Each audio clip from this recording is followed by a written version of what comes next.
There we go. There we go. Audio's working. Damn it. See, I fucked that one up. We do that thing all over again, right? It's Sunday. Give me technical difficulties one time, okay? Of course, obviously, the rest of the time, too. Yes, Lieutenant Dan, I see that now. Yes, the audio is, in fact, muted. That's better now. It should be better now. I clearly fuck up a lot. That happens. Yeah, I'll start over again. Let me just... Snaps or traps, guys. Command side snaps. There we go. Wow, that was I done fucked up. I very much agree with that. I done fucked up. That's okay. That's okay. That's okay. That's okay. It's the weekend. It's Sunday. Technically it's my Monday. I just watched the Solo trailer. It was pretty cool. Was all like, can I sneak in a reaction video to that thing before I go in live? And I'm like, I can't do it. I don't have time. Get all my shit done. Okay, but here's the thing. Today is the 4th of April, 2018. That's the 8th of April. God damn it, I keep fucking that up. Today's the 8th of April, 2018. Of course, it's officially spring. Still cold as balls in the Northwest. Looking forward to traveling down to sunny Phoenix, Arizona. In just 12 days, I'll be down there for the Kilroy event. That is still happening. So if you were like, I heard Kilroy was dead, the answer to that is no, it is not. It's still alive. It's still well. So there's definitely that.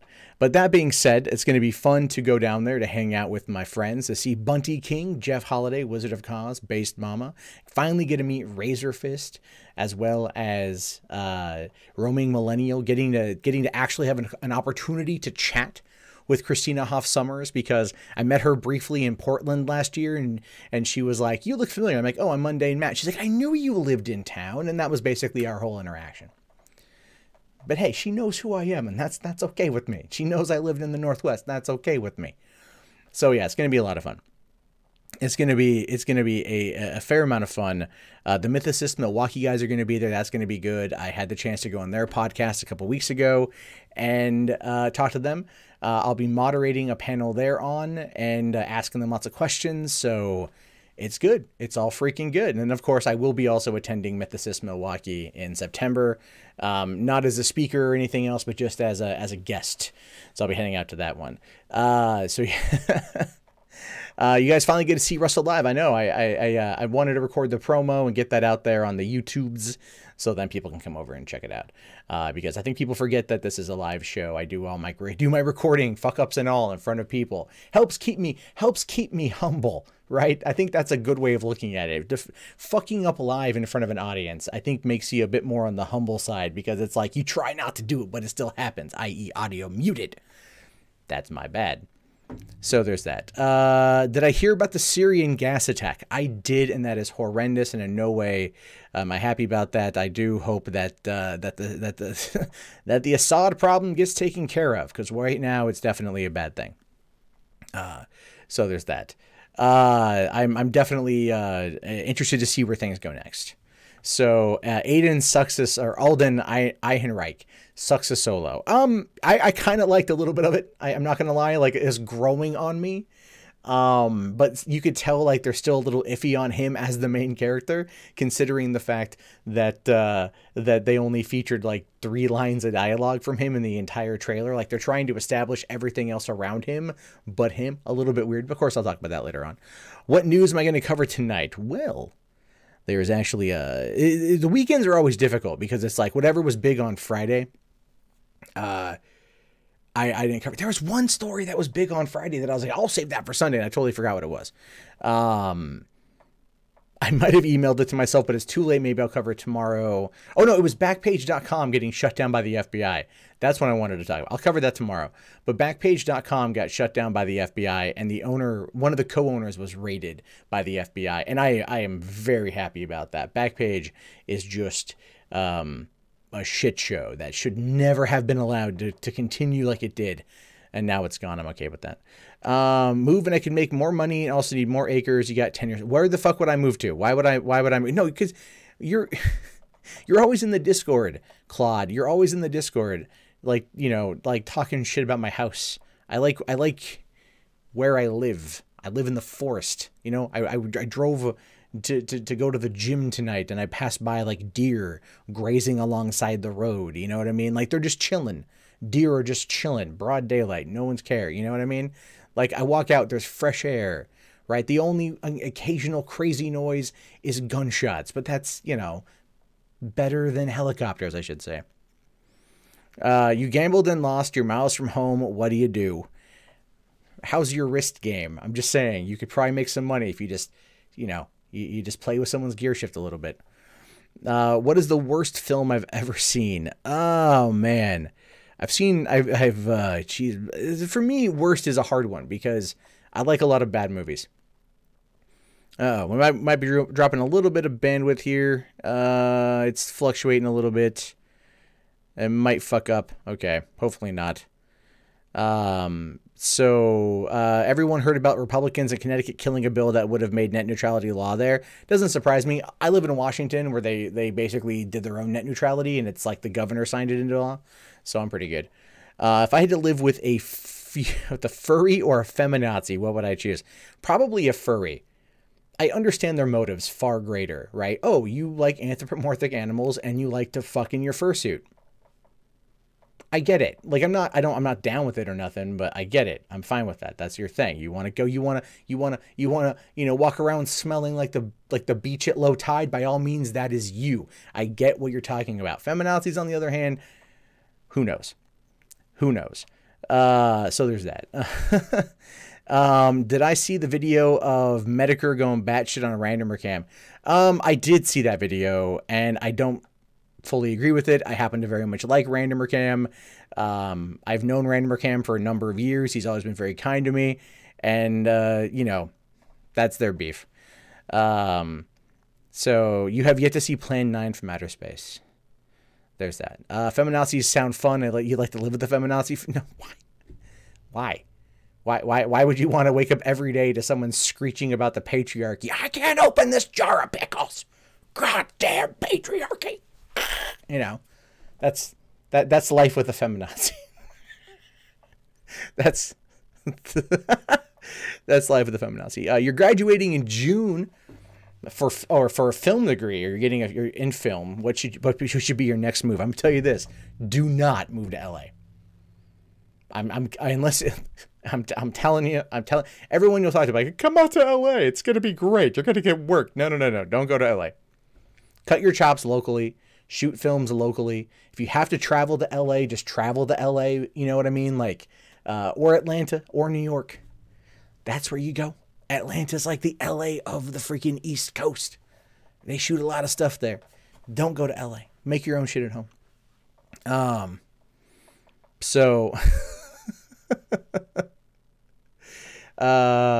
right. So you found out your old math teacher got a job as a dominatrix. You have no words. Hey man, it's all good. It's all good. People get into some weird shit. Let their freak flag fly if they're not hurting. Okay, I can't say someone's a dominatrix. They're not hurting anyone. No, they are. But if that person's okay with it, then that's their agenda. It's dry as let it be dry as fucking LA. That's great. Fuck yeah, man. Fuck yeah. Fuck humidity. Fuck it square in its anus. Right? Go to the West Coast. It's dry.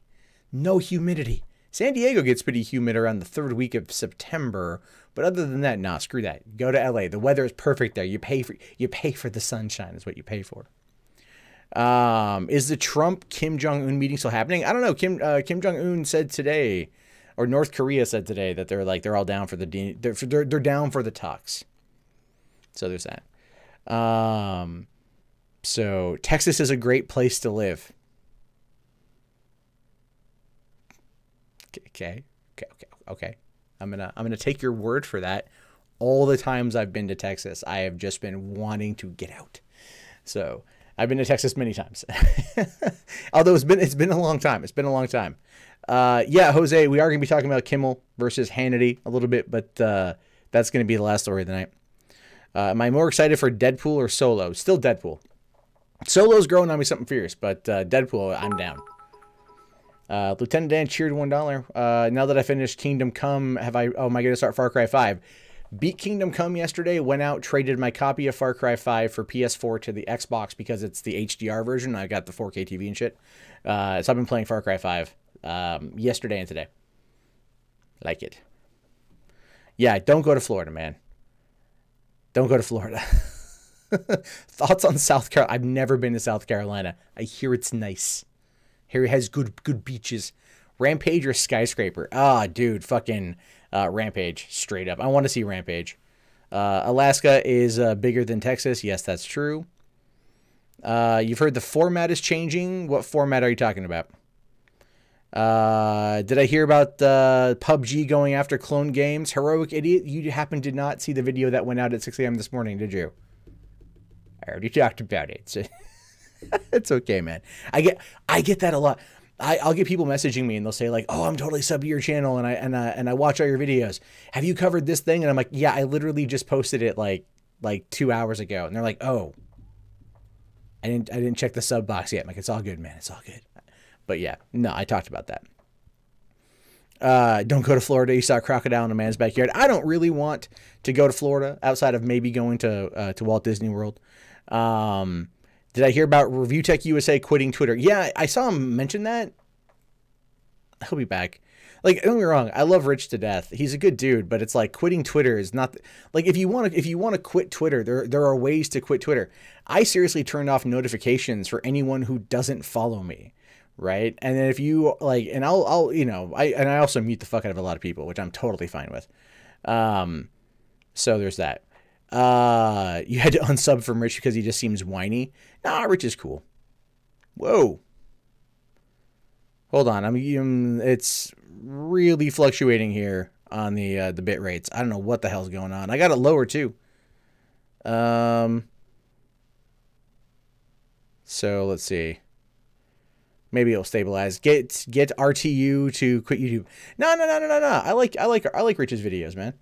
The thing is, like, Rich has got, like, he's grown. Like, when I first met him, he had, like, this was, like, 3 years, almost 4 years ago. He had, like, I think, like, 200,000 subs, 280,000 subs. Now he's got, like, 660,000. Like, the dude pulls in, like, he pulls in views. He fucking gets subscribers. Like, there's nothing wrong with what he does. But I think the big problem there, and this is what I think a lot of people have been doing lately, is they chase the metrics, right? They chase the metrics where it's like, I have to get this many views. I have to do this. I have to do this. And I chase it, and I have chased it a couple times. And I would say last week I chased it. I would chase it. So if you notice, there was a bit of a format change last week where I was like trying to do some shorter videos. And I was going to do like, like I wasn't going to like maybe read all the article or whatever or comment in between. Realized I did not care for that format. That is not who I am. That is not what I do. I didn't care for it. So if you saw the videos Friday and today, you would notice there was a bit of a format change there. And that format change is what we're going to be doing tonight and going forward. Because I find it's a nice medium. I like it a lot better, and that's fine with me. And that's what I'm going for here. At this point now, I want to make sure I'm doing it the way that I like. So that's what I'm doing. Let's see. So Rich is very inconsistent with his upload schedule. That is entirely true. Oh, that's entirely true. I've given him shit for that. I think I gave him shit for that today too. No, Zeus, for some reason, my internet's fluctuating like crazy. So there might be some of that. Oh, Alfonso, the Channel Awesome drama. Yeah, the Channel Awesome drama is definitely, man, it's, like I was looking through it because people were asking me to talk about it, right? They're like, oh, talk about Channel Awesome, talk about Channel Awesome, talk about all that. I'm just going like, but either I do what Down the Rabbit Hole did, which is I go through the entire 80-page document, or I can go through the TLDR version of it, which is like 6 pages. But I feel like the TLDR version is very surface level and doesn't dive into anything. What I could do is I could read through the 80-page document, pull out what I feel are the most salacious bits, talk about that. But that being said, a lot of what I looked at was just kind of like the way that they treated the people I've been treated about as bad or worse on some film sets. And this is one of the problems with independent productions and non-union productions. You don't want to, you as a creator, as an actor, as an entity, whatever, as a crew member, you don't know where your next job is coming from, and you don't want to bite the hand that feeds you. And that's how a lot of these people get away with this shit. It's how Harvey Weinstein got away with a lot of this stuff. And I feel like that was where a lot of it came from. Not saying I agree with it or anything else or that I support it, but I feel like that is where it was at. They felt like they were in control, and yeah. So, I'm not going to sit there and drink sweet tea. Damn it. I don't want diabetes. So, turn off that BitTorrent. I don't have, oh, I do have a little torrent is turned on, but let me turn that off. I had, everything else. Oh, Plex. That could be killing it too. My Plex server was up. I keep forgetting to turn that off. That could do well. So yeah, so I think there's a lot of, you know, the channel awesome stuff. If someone is asking me like, oh, do you think it's going to kill their channel? Do you think they're going to die? And I'm all like, no, don't get me wrong. They're going to hurt. They're going to bleed for a while. But it's not going to be irreparable. Their silence though is killing them. The silence is straight up killing them, and they should not do that. So I would say that at this point in time, because what you have right now is this is where you have the initial dog pile, right? So you have the initial dog pile of everyone who's ever hated anything about Channel Awesome is now barreling on, right? This is where you're getting peak shit. People just coming, and that's going to be a lot of where where you're getting a lot of this hatred from, because there's always that initial dog pile in a situation like this. If you paid attention to anything involving my channel over the course of the past week and like the criticisms I've gotten in the last week, you might notice there's a lot of people coming out of the woodworks just like because there's smoke, so there's fire, people attract. It is how it is. So the way there is ultimately to just kind of let that first wave get through and then keep going, and that's what they're going to do. So it's definitely, they posted a half-ass apology. Yeah, that's it. Like there's a lot of shit there. Oh, I haven't seen Lindsay Ellis's statement, but I saw she posted like a thread. I just haven't read the thread. So yeah, I would sit there and say that I would argue that Channel Awesome is going to end up being okay. They're just going to end up, they're going to be hit for a while. And then depending on how they handle it and everything else is what should happen next. Like what I would recommend if I were Channel Awesome, if they have the money, I'd bring in like a management team to go, okay, we're going to sift through the accusations. Like people in all reality, probably Mike Mashad should step down. I think that should probably happen because I feel like the bulk of the arguments are against him, especially like the ones of harassment and sexual harassment from what I read. So I would say he should probably step down. Doug being the face of it, no. But Doug does have a couple things I think maybe he's got to work on, which is just like personality. But losing Linkara was a pretty big thing in my opinion. So yeah, they need to bring somebody in. Mike Mashad owns the Nostalgia Critic IP. Okay, that's probably why. So there's that. Yeah. Did I talk to Bering privately? I did. I spent about 90 minutes talking to Bering the other night.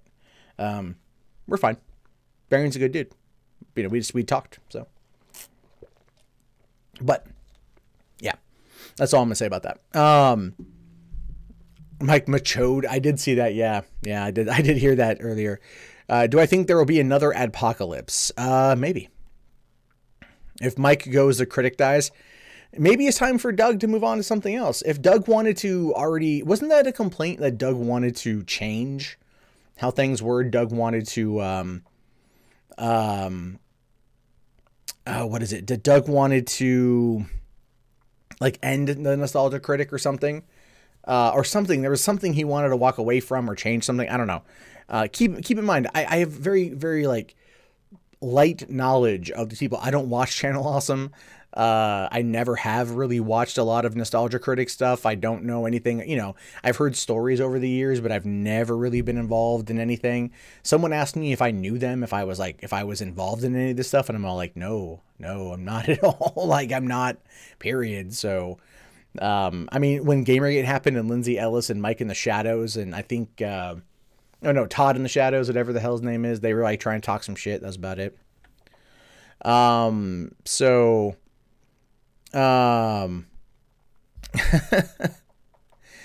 Doug killed off the critic at one point and tried to do a talk show and a game show. Yeah, I remember that from Jim's video. So there's that. You came from YouTube and decided to appear here. Thank you very much, Puppeteer. Thanks for coming in. Yeah, because a new show caught it. See, this is kind of the problem, right?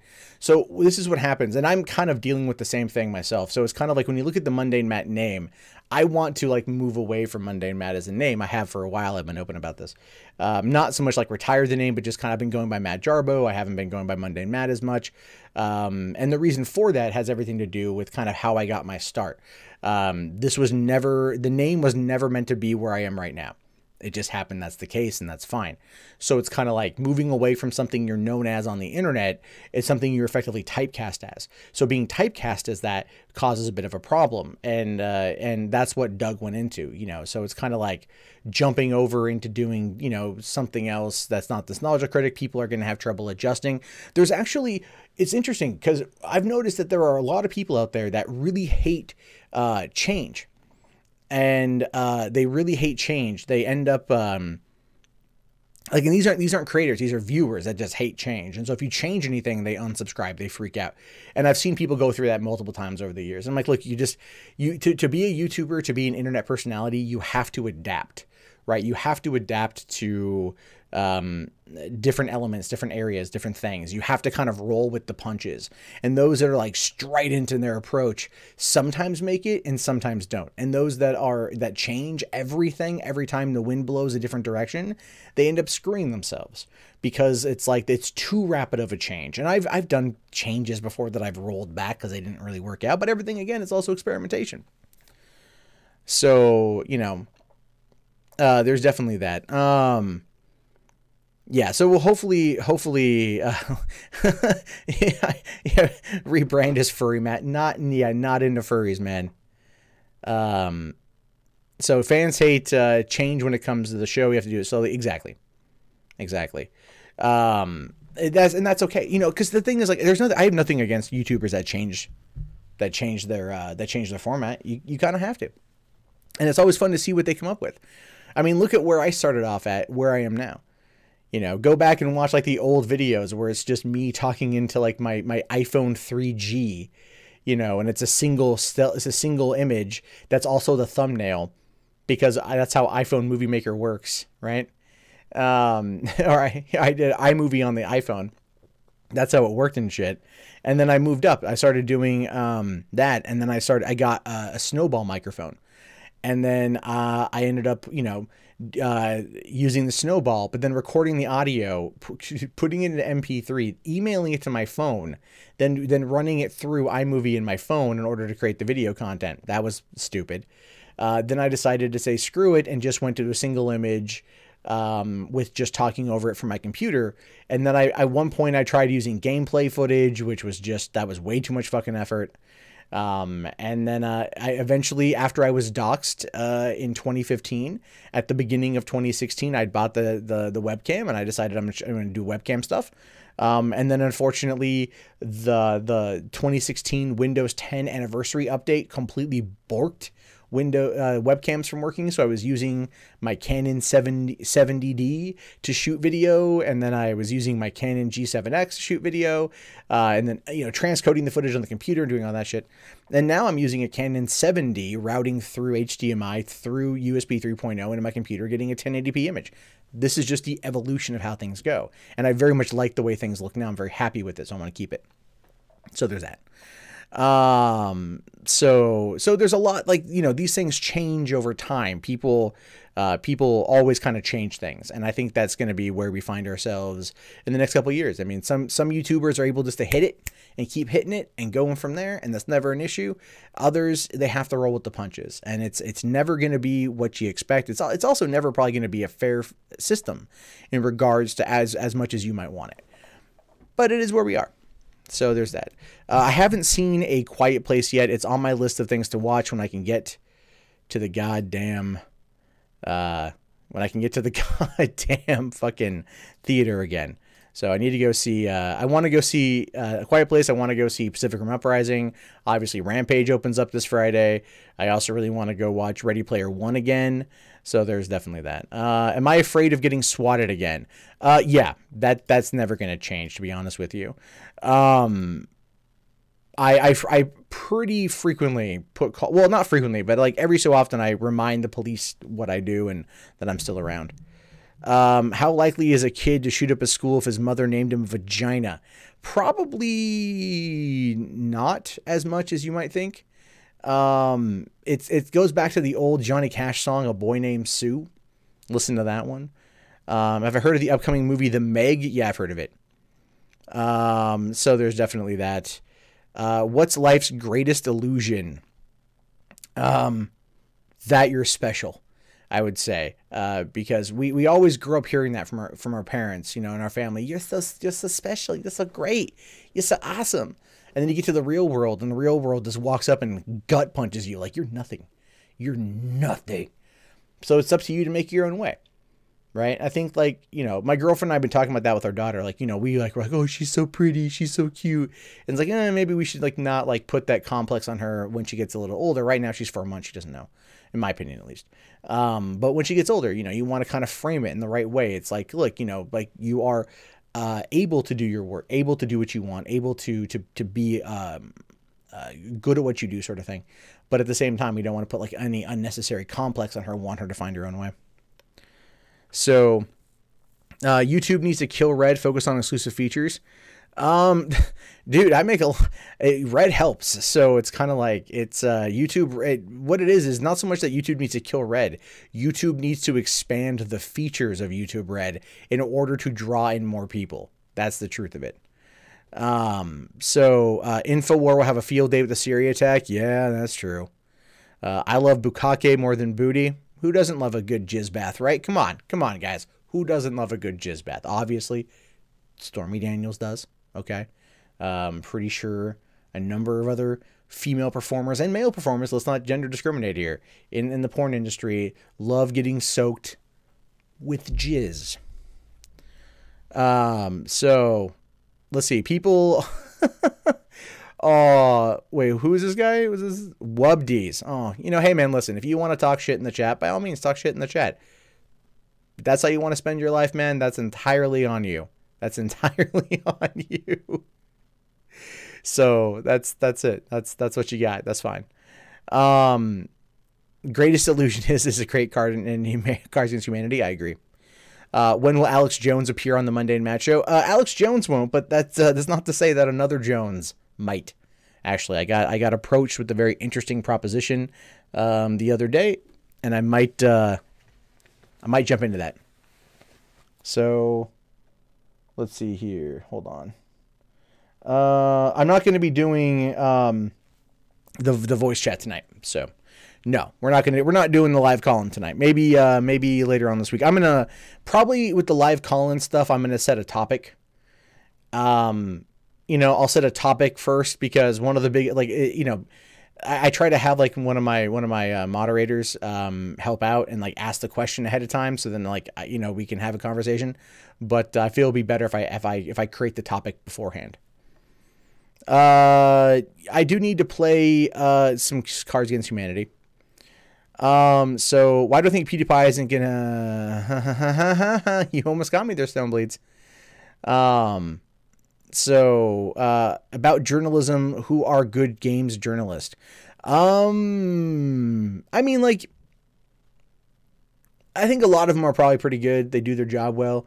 Like, for example, Jason Schreier, not a fan of that person on just like a personal level, but the dude can write a good article. You know what I mean? He's a good reporter, so I give him credit there.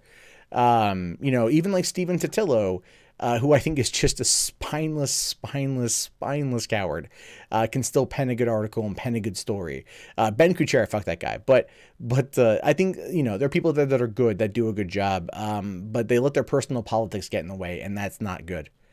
One Angry Gamer. See, I like One Angry Gamer a lot. I do use him. I do feature him a lot. My biggest problem with Billy D is that I do feel sometimes he plays to a certain group of people. He plays to a certain narrative, you know, and I sometimes see that in his articles, and I'm just like, I get it. He pulls in like nearly 4 million clicks a month, so that's pretty good. So there's that. One of the videos you made was actually someone you knew, the daddy-daughter incest video. I don't, dude, Puppeteer, you gotta tell me what's the title of the video.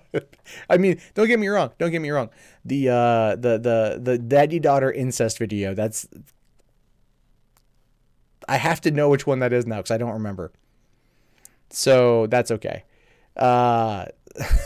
Gertzman is also good. Yes, true. Gertzman's also good, but I do think Gertzman's also a bit of a coward. I think Gertzman allowed himself to be taken over by the people that he should not be taken over by, and that has a lot to do with the way that Giant Bomb has gone. With the controversies with Far Cry 5, Kingdom Come, and Crusader Kings, are we seeing Gamergate 2.0? No, we're not. We're not. It's the thing is the Far Cry stuff is pretty much expected at this point, given the attacks that have happened on Far Cry since number 3. Kingdom Come, so is that? Hold on, GeForce. If I've been biased in my commentary, I understand your point. I can only really kind of summarize it like this. I do try to be as objective as possible, but there are times where the objectivity fails and I'm just a commenter and I put my opinion in. So the thing is, it happens. I'm only human, but I understand what you're saying. So there's that. Gamer Kane never died. Eric Kane I like. Eric Kane is pretty good. What MCN did I have in my early days? I was with BBTV twice now. And that was my own fault. Well, actually, I should say the first time was my own fault. The second time, I got really lucky because this guy overpromised. And I mean, like, I have it in writing, him overpromising shit. And then I was with them for about 2 years, and then I walked away. I don't know. I don't know if it would have been better for me to stay with them because of the deal I was getting. But I feel like things are better now on AdSense. So there's definitely that. Let's see here. You think the debate over ethical games journalism has moved beyond GG? Possible. So it was possible. So objective or subjective truth. I like objective truth, but there is some times where subjective truth comes into play, but it's on a case-by-case basis. When it comes to CP and pedos, I don't think anyone would care if you lost objectivity. They just need to die. Well, I think when it comes to child pornography, absolutely. Anyone who does child pornography is putting a child in danger, and I have no problem with that. I look at pedophiles as more of a mental illness, and we need to do more about mental illnesses here in this country. I think that's part of the problem is, don't get me wrong, these people they're definitely sick. But I try to approach most mental illnesses as from the perspective of how can this be treated? I mean, look at diabetes, for example.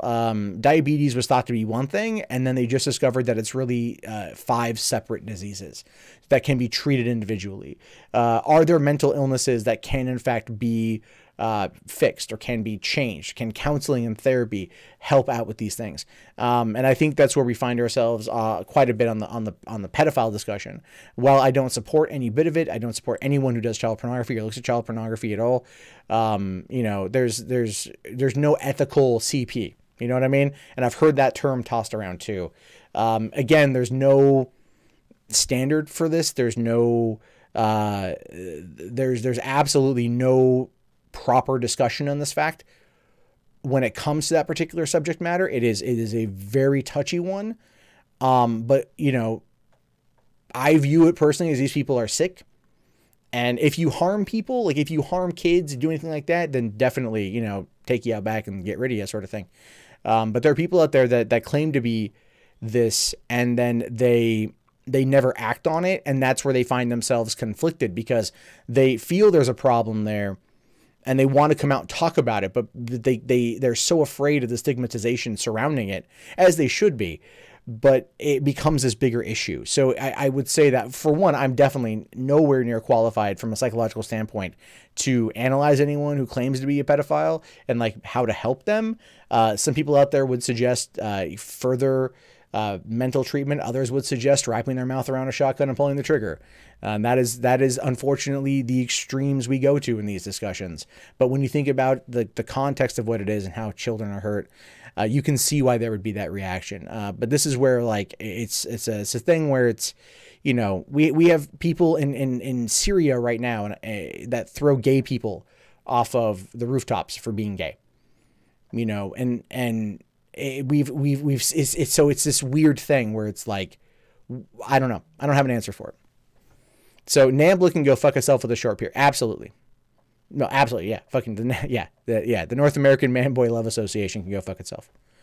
Vector Furry, how do you get notifications when I go live? You have to follow. So mental illness can never be a fix, but can use an opportunity to seek help and as a road to recovery. I would agree. There's definitely that. There's a line between being a pedophile and a child rapist. 100% agree. Not at all disagreeing with that fact whatsoever. Anyone who engages in CP or the act of raping a child or molesting a child is no. You don't pass go. You know, you don't collect $200. You get your ass straight to fucking jail, because at that point you're acting on your inhibitions. You're acting on your desires. And if it's something that you want to control and you want help with, there's that. But some people also have viewed it, I've heard it argued as a psychological addiction, where look at how we treat people who are compulsive gamblers or drug addicts or alcoholics. How do we treat that level of addiction? You know, and it's like, but again, there are so many factors and layers to this discussion. It is so nuanced and so weird to have, I think in some cases, that it's hard to kind of nail down the right form. But I would like to see people try to get help, you know, who haven't done anything, but I don't know how to get them to that point. So, so there's definitely that. What if YouTube adopts the paid subscription? I would argue what YouTube's going to do is they're going to do a lot what Twitch is doing, and that's going to be the sponsorship. So right, you know, so you could sub to this channel for like $5 a month. I get $2.50 of that. So therefore they take half, whereas on YouTube they take 30%. So that's going to be a better deal for that. Right now it's only on gaming channels, but I've noticed a lot of commentary channels that do live streams have started doing it under gaming, and they've gotten the sponsorship. So there's definitely that. So you have that. Let's see here. Unsubbing on YouTube and unfollowing here. This guy's a coward and hypocrite. Okay, you're not going to give me any information as to why you think that way. That's entirely on you. By all means, have yourself a good life. I'm fine. It was a YouTube beta, yeah, but it's been expanding out right now to gaming channels. So there's definitely that. So yeah. Let me see here. Onision went paid channel for like a week. Yeah, he did. He went, yeah, I remember that too. It's been suggested to me to go paid, to do a monthly subscription for the videos. You know, because you think about it, like I've got 162,000 subscribers. The last couple of days I've been pulling in between 80 and 120,000 views a day.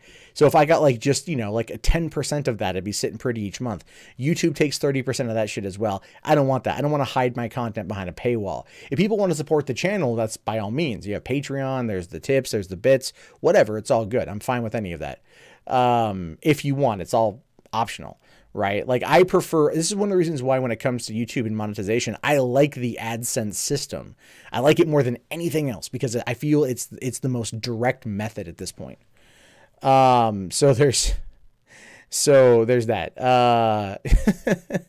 Would it be amazing if YouTube adopts a paid subscription? They already are. They already are, just on gaming channels right now. Soon it will be rolling out to everybody, and who knows? I mean, you know, it'd be great if that could become an alternating source of income. Unfortunately, when it comes to YouTube, I don't like the fact that it's through YouTube, but it's, you know, they want to kind of corral you in there to get their 30%. So ultimately it's like with super chats, you know, if you don't want to give Google 30% of what you're paying out, then use Streamlabs or use Patreon or PayPal or another way. So, let's see, Amazon already owns Twitch. Buying Dailymotion could be seen as a monopoly. Not necessarily, because Twitch is not considered, it's a video streaming platform, not a video sharing platform. It is a little bit different in classification. I think the FTC would allow it. So I think that's a different market. I do think that's a bit of a different market. So Amazon would be better just rolling out their own version of YouTube than buying Dailymotion. Yeah. Amazon already has the technology and the freaking web space. So yeah, they could do it. They could definitely do it. What happened to net neutrality? It did. On a federal level, it's dead.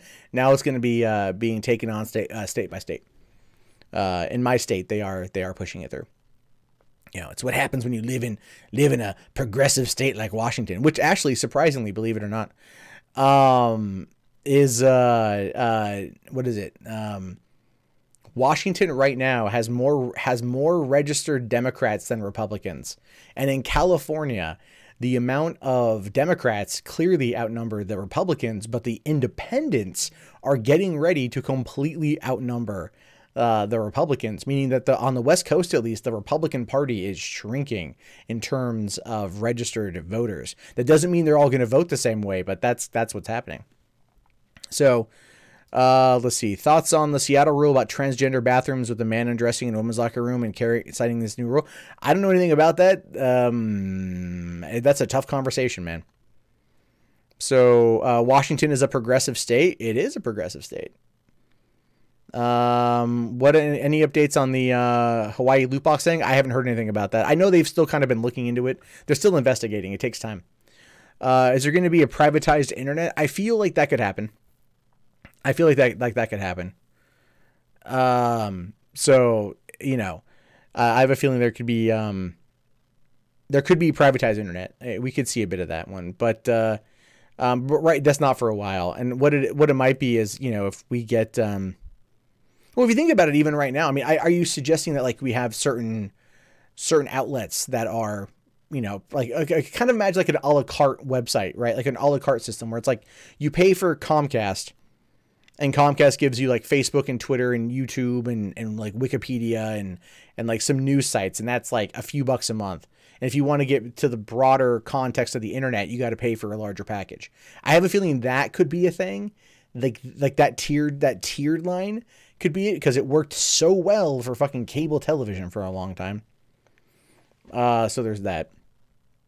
You heard the loot box bill failed in Hawaii. I haven't heard that, but that's I know someone did something with it where like it was a good thing. Like there was a victory on that front. I mean, here's the thing is they're removing microtransactions from Shadow of War. They're removing them from Battlefront 2. So, I mean, like, you know, I think microtransactions are effectively going down. Ubisoft has them, but they kind of have them in a way where it's like, it's not that intrusive. I still don't like them, but like they're, you know, but they're completely, it's completely, what's it called? Optional. There we go. That's what I want to use here. PewDiePie diss Ninja. I don't know anything about that. You live in Ohio near West Virginia, where coal country means blindly kissing Trump's ass every chance. So net neutrality is an evil to them, I bet. There's more people that are, I think, probably like understanding of the idea behind net neutrality. A ton of Republicans were like calling their congressmen, like, you know, calling the FCC to very much argue against the repealing of net neutrality. So it's definitely a bipartisan issue. There's a lot of that. Yeah, and most Ubisoft microtransactions are cosmetic only. That's true too. Battlefront 2 was fun. I did enjoy Battlefront 2. Thoughts on pirating games to play a level like a demo? I'm actually not against that, to be honest with you. I feel like more games need demos. I really do. I feel like more games need demos. If you want to get it in someone's hand, give them a demo, give them a taste. That's why betas are a good idea. So there's that. You heard that BioWare may go bankrupt. I've heard that BioWare would have gone bankrupt if it was not for EA. That's the argument that I heard. I don't know. If they would have continued putting out KOTOR games, I think they would have been okay. I think they would have been all right. I think we would have been good with more KOTOR. So Ubisoft pissed you off with that shitty Trials of the Blood Dragon. Yeah, what was that one? I never played it, but I heard it wasn't very good. The 80s and 90s were demo heaven. You missed that. No, I missed. No. They just weren't demo heaven, dude. You have to go to the early 2000s too. OXM, right? The PlayStation Magazine. They had demos every single month. If Anthem fails, they most certainly will. I completely agree. Am I a fan of Howard Stern? I mean, not an active listener, but yeah, I like Howard Stern. I could never do what he did, but I could never do the type of radio show he likes to do. I'm actually was talking today with my friend about starting a podcast that we would air once a week. So there's definitely that. If Anthem's going to fail, it's because of Anita. Jeez, man, everyone lost their shit over her going to BioWare. Everyone did. I thought that was pretty funny, to be honest with you. Everyone lost their shit over that. It just cracks me up. I remember sometimes getting demo discs and kids meals instead of toys back in the day. That did happen. Yeah. You wouldn't be surprised if Anthem failed because it's under EA's purview. I would agree, because what it is, they're going to go into Anthem. I think they were going to go into Anthem as a game as a service versus a game. And I think with this whole shit, I wouldn't be surprised now if Anthem gets pushed back to 2019 as a result of, unless it's already coming in 2019, I don't quite remember. But I have a feeling like Days Gone got pushed back to 2019 because of microtransactions. Like that was what my gut's telling me. Like they were planning on adding them in, and I think like that was part of like their economy, and I think they pushed it. I could entirely be wrong, but that's what I'm thinking. There were demos that you called them shareware. Yep, I remember that. A chunk of BioWare devs did not enjoy Anita visiting. That doesn't surprise me. How many subs do I have on Twitch? What do I got now? I've got 2,167. Although that could have gone up or gone down. I have no idea. I'm very happy with the people who have come on in. 2,171. So it's gone up a few. It's gone up a few, which I'm cool with. So, have I heard the rumors about Bethesda making a new game that doesn't follow our Elder Scrolls? Surely you must be joking. Is it Doom 2? Because it's not either one of those. So subs or followers? Subs I've got. I don't know. I don't know how many subs I've got. I don't know. I've got 2,100 followers. The subs part's cool, but it's like not what I'm all about. So there's definitely that. Okay. So we'll do about another 9 minutes of chat, and then I got to jump into the the stories because I got to do those. Oh, Trials was a motorcycle game. Oh, okay. Yeah, that's that one. Yeah, I think that did piss off a lot of people. I think that really did. They were none too pleased about that. Not at all. All right. So let's see here. Yeah, time enough to do if I could talk. InfoWars is only worth watching for Alex Jones. You know, I actually I agree with that. I agree with that. And the reason why I agree with that has more to do with the fact that Alex Jones is the only interesting one on there, right? Because it's really hard to go from Alex Jones to like Owen Schroyer or whatever the fuck his name is. You know, it's all like, hi everyone, my name is Owen Schroyer, and I'm here in the war room with Roger Stone. How's it going, Roger? Well, you know, I Guccifer or whatever fucking stupid name is. He looks like fucking Bert. What's Bert sound like, you know? Ernie's easy. Oh, but no, seriously, it's hard to go from someone like Jones, who brings it like to 11 every single fucking day, to anyone else in that goddamn network. It's just no. Paul Joseph Watson is a goofy prick. Yeah, he is, man. He is. When I saw him, he went to that meetup in London with Sargon, Rucka, and Count Dankula. And he went out there and like, you see Paul Joseph Watson, he's got like this 4-day unshaven beard. And you're like, you haven't left your house in 4 days. Holy crap. So there's definitely that. I find him to be very, very interesting as a result. Hyper-realistic Burt heads. That would be Roger Stone in a nutshell, I believe. Definitely Roger Stone in a fucking nutshell. Oh, my God. That just cracks me up, man. That just cracks me the fuck up. Oh, Jesus Christ. So... let's see. You didn't know anyone else was involved in InfoWars other than Alex Jones? Oh yeah, there's a lot. There's a lot of people. Let's see. Lost Planet, Killzone, or Resistance. Pick one. Oh, dude, fucking Lost Planet, man. I did not care for Killzone. 1, 2, 3, or Shadowfall. Resistance didn't interest me in the slightest. And but Lost Planet, I played the fuck out of. So have the Young Turks done anything news or stupid worthy? No, their commentary as of late have been relatively straightforward. They've talked a lot about the YouTube shooter, which I find to be interesting. So there's definitely that. But yeah, otherwise they just kind of do what I do. I think you know, they say what they're going to say, and then people just make it that what they will.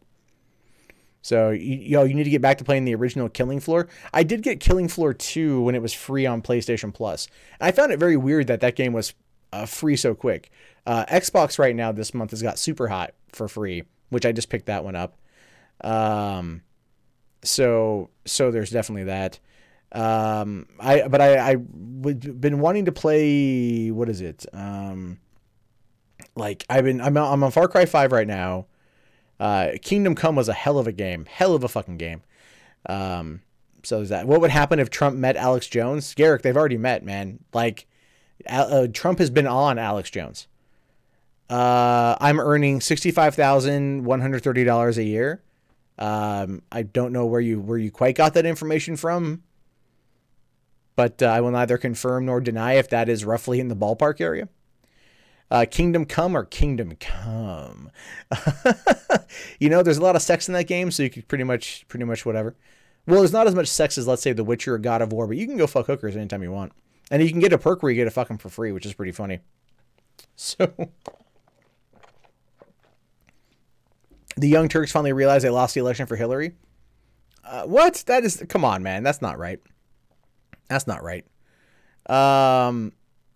So, I don't think, no, I don't know. The Young Turks are not responsible for that. Hillary not campaigning in 3 states is the problem with that. So, oh, no. Okay, hold on. I'm not, Buckshot. People who follow me are not the same people who subscribe to me. I've got 2,171 followers on Twitch. I don't have that many subscribers.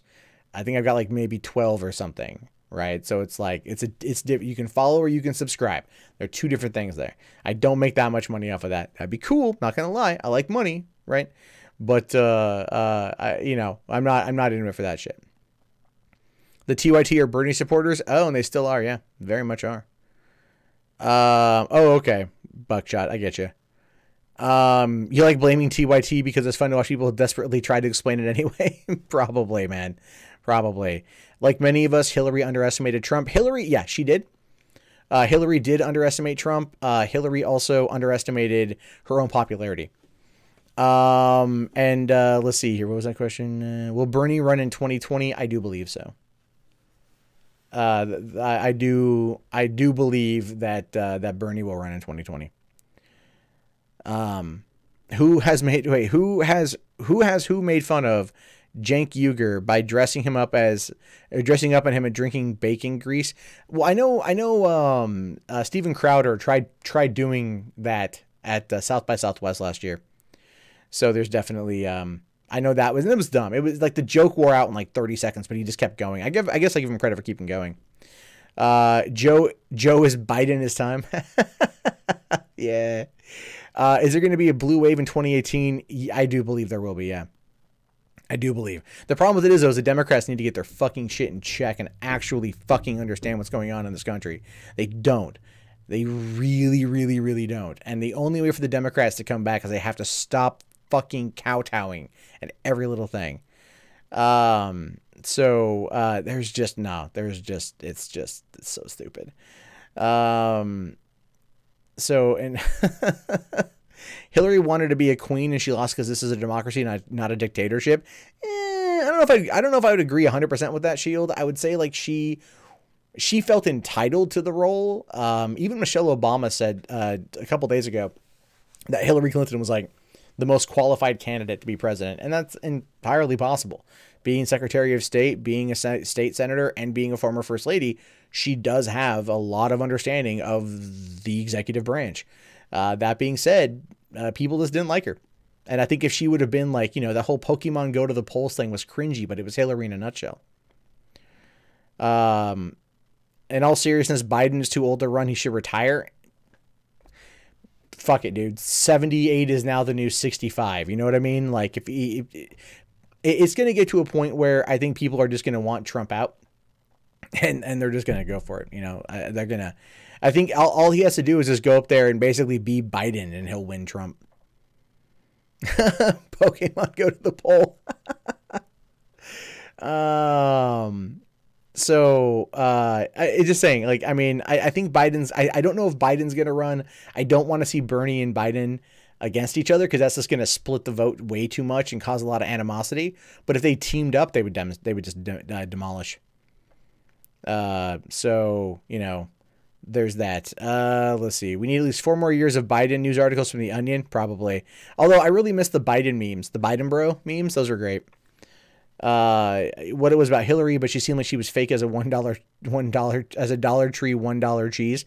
Yeah. I mean, like Hillary was like a politician's politician, you know, like she was entirely molded by everything she had done for the past like 30 years or 20 years to get ready for this moment. Like she had everything, her hair, her pantsuits, everything about her was meant to be politician-y.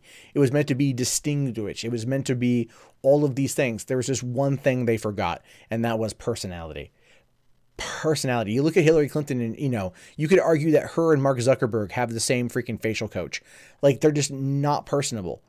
And the thing is, Hillary tried to be personable and it failed. Whereas Trump was just like, whatever the hell he said, you know, worked with his audience. But Hillary was this, you know, Bernie's at least personable. Bernie at least has energy.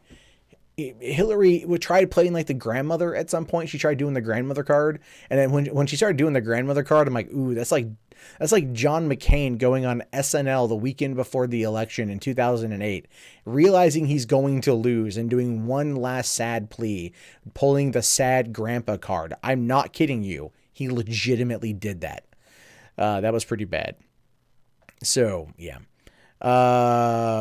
Hold on. Understanding the failed war on video. You're going on the video game shit here. Understanding the works in politics doesn't mean you did a good job at it. Her drug works in a yeah. She fucked up. I'm not saying she's good. I'm just saying she fucked up.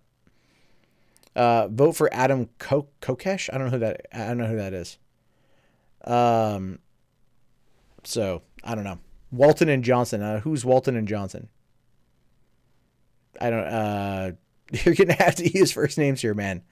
The Walton is not so much like the Johnson's a pretty common last name, so it's, you know, Hillary Clinton equal mafia don. I don't know if I'd go that far. I don't know if I'd go that far at all. But I'm glad she's not president, but I'm also kind of like, you know, Hillary wasn't going to change the establishment, and Trump has changed the establishment. His entire cabinet is like embroiled in controversy. Like, I mean, ethical controversies.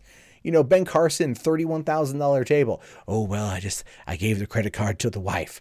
Dude, you tossed your wife under the bus because you dropped $31K on a table? Does it come with like built-in fleshlights so when you're working, you're also getting sucked off? Like, I mean, come on, man. Scott Pruitt, $40,000 trip on the taxpayer dime to go to another country, I think it was Morocco, in order to try to pitch them on using liquefied natural gas, which is not the job of the head of the EPA, while he's living in an apartment for $50 a night that is owned by a lobbyist from the fucking liquid natural gas company. Like, there's so many fucking ethical violations. It's insane. But none of it matters. None of it matters because fucking CNN, all the goddamn time. Did you hear about what Stormy Daniels' lawyer said today? He came on our program and said she can describe the president's genitals down to a T. Listen, I already know what a fucking Cheeto looks like, okay? I don't need a visual description from Stormy Daniels over what a Cheeto looks like. You know, it's just ridiculous. To be fair, Oak is expensive.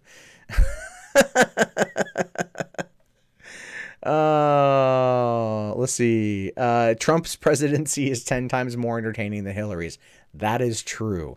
And there's an entire cottage industry surrounding Trump in that regard. I just don't jump down that platform. I pay attention to what's going on, but I don't jump down that platform on it.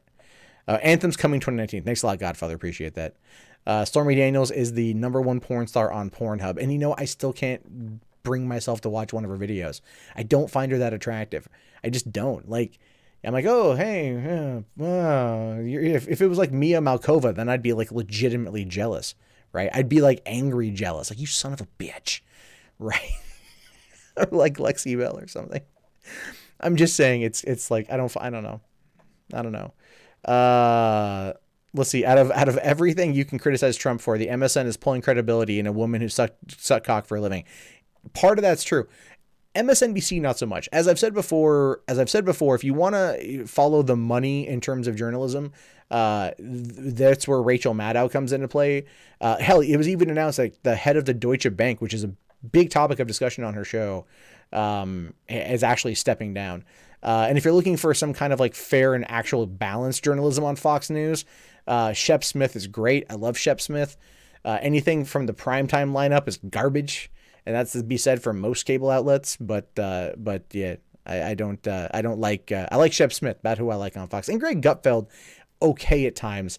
Tucker Carlson, okay at times, but like when Tucker gets out there and he wears like the bow tie and starts talking about, like the plight of the white man, I'm just like, oh, stop. Like, you look like you have like 2/3 of a bowl cut and you're talking about like the white man is the most oppressed person in the United States. Like, no, like, look, we can have this discussion, but just like, stop, Tucker. Stop. Fair and balanced news reporting, good fucking luck. Exactly. Here's the thing too. It's like, I can't, like, I mean, I like to be objective. I try to be objective, but I'm not always objective. So I do have my own bias. I have my own opinions, and that comes through. And that's part of what I do. I'm a commentator.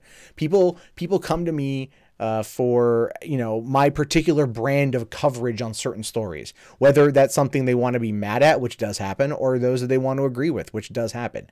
That's why I listen to people like, I will listen to, let's say, Grace Randolph, who I know will say at least 2 or 3 things in a video that I wholeheartedly disagree with. But I still listen to the other side of I still listen to the other stuff. I do try. I listen to a lot of like Razor Fist and I would disagree on a multitude of topics, but I still listen to Razor Fist and I still like what he says. So, cause I do try to listen. I'm not always the best at it, but I make the attempt. So there's that. The Rock 2020. No, I'm good. No, Tucker got rid of the bow tie. He's wearing ties now. They won't let him rock the bow tie anymore. Ajit Pai 2020. Review Tech 2020. Tucker talking about the war on boys was a good move. I'll give him credit there. Get Dave Rubin to interview Mundane Matt. I'll be in Los Angeles for VidCon and everything else.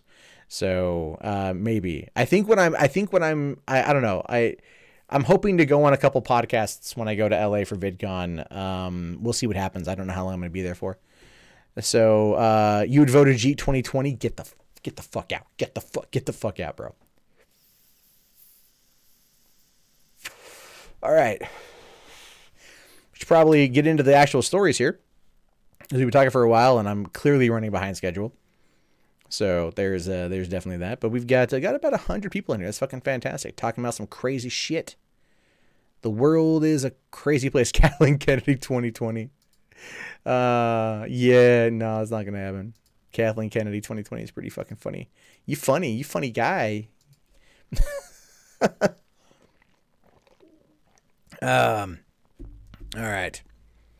Let's bring up the articles here. Which one am I doing first? I forget which one I'm doing first. I should probably just need to, let's see.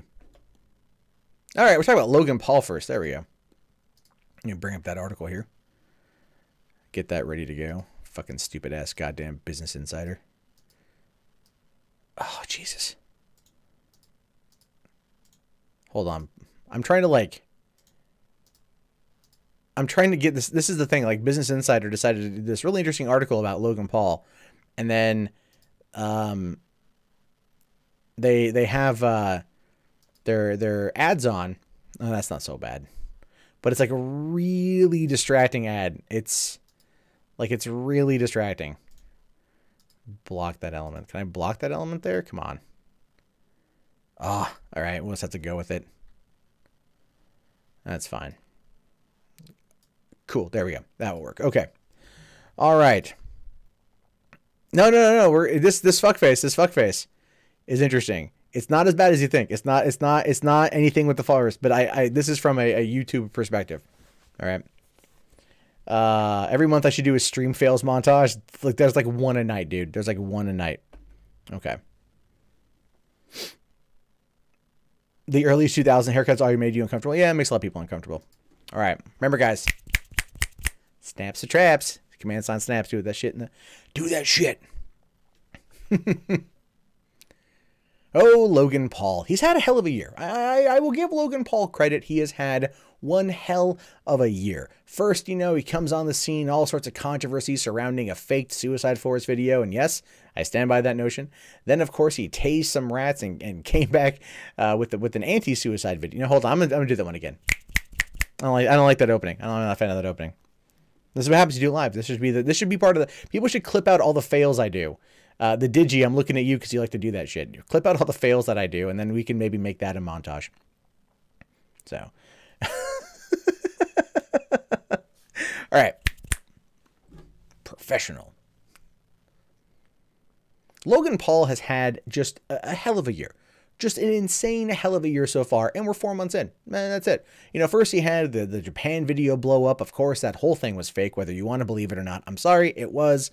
Fight me on it. But the point is, he went away for a while, but nothing impacted his channel, right? Nothing impacted his channel whatsoever. He went up over 1 million new subscribers. He went up like over 50 million views in a day he was getting as a result of this type of controversy. Then he comes back with his anti-suicide video and immediately follows it up with a vlog about tasing a dead rat.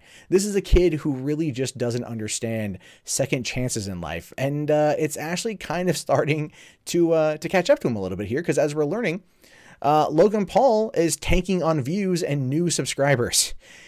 Yeah. Right. This is a guy who had, like, I think 15 or 16 million subs by the time that that the whole beginning of the year happened.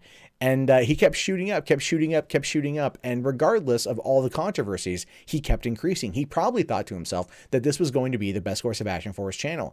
Get famous, get crazy, and then people are still going to come check it out because they want to still watch how the show progresses. Except now we're seeing that people who joined up for curiosity's sake are leaving in droves, and even probably his newfound audience just doesn't seem to care. Now it says here, YouTuber Logan Paul is seeing a big slowdown in subscribers and views in the months after he controversially posted a video of a dead body in Japan's so-called suicide forest. I kind of want to just rearrange that sentence to say of a so-called dead body in Japan's suicide forest, because that would be more accurate to what actually happened. But anyway, so there's a good reason why controversial YouTuber Logan Paul has decided to launch a channel on the rival site Twitch, and isn't just a creative pride. Statistics from Social Blade show that Logan Paul is seeing major decline in his viewers and subscribers on his primary YouTube channel, Logan Paul Vlogs. This will directly be hitting his earnings, paid at upwards of 7.9 million per month. Now, this, of course, is using the maximum amount of what Social Blade has to say, and that is never the case. Never the case. What they say is, I want to say, is about probably around the middle mark of what they average of what you make. So, but still, that's like 3.5, or that's like, you know, between $3.5 and $4 million a month estimated.